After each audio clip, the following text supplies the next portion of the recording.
boshchiga marhamat Abdujon keling.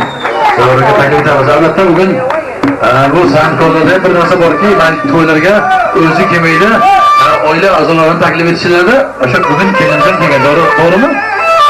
Ismlari kimdir? Umidaxon, marhamat. Davraga taklif etamiz sizlarni. Kelib, birgalikda bir chiroyli tilaklarni niyatda bildirasizlar degan umiddamiz. Marhamat, keling. Umidaxon. Siz o'zingiz chaqiring. Hali uyda hech kim yo'q chaqirasiz.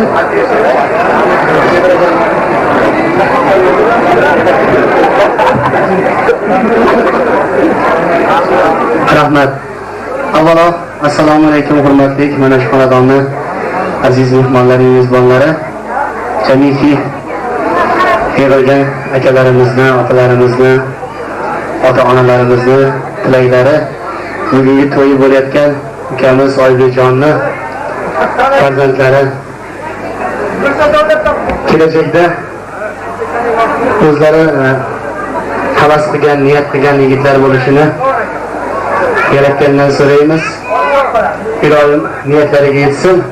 Qolaversa mana shu xonadondan chiqayotgan singlimizdan ham borgan joylarida o'z baxtlarini topib, bir umrga baxtli bo'lishlarini tilaymiz.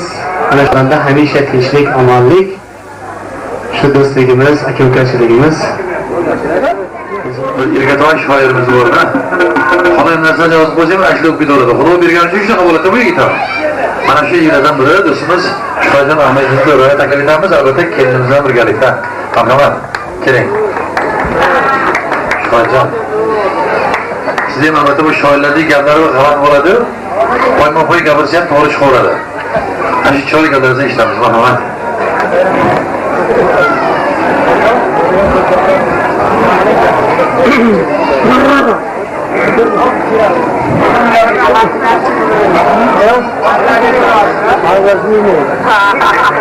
Bizga hazır ketmaydi.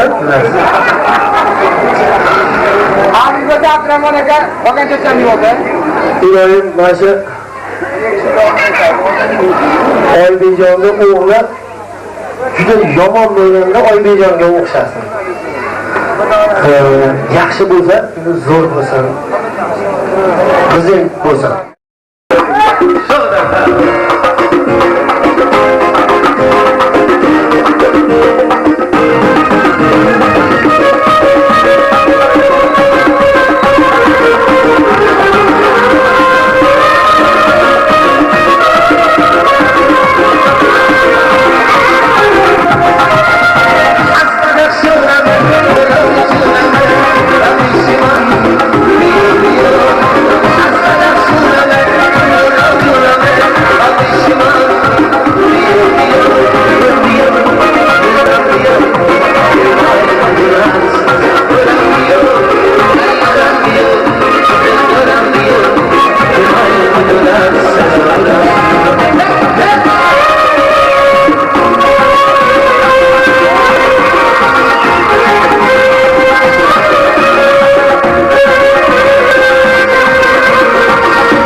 Abdujalal, ertaga bo'shmisiz?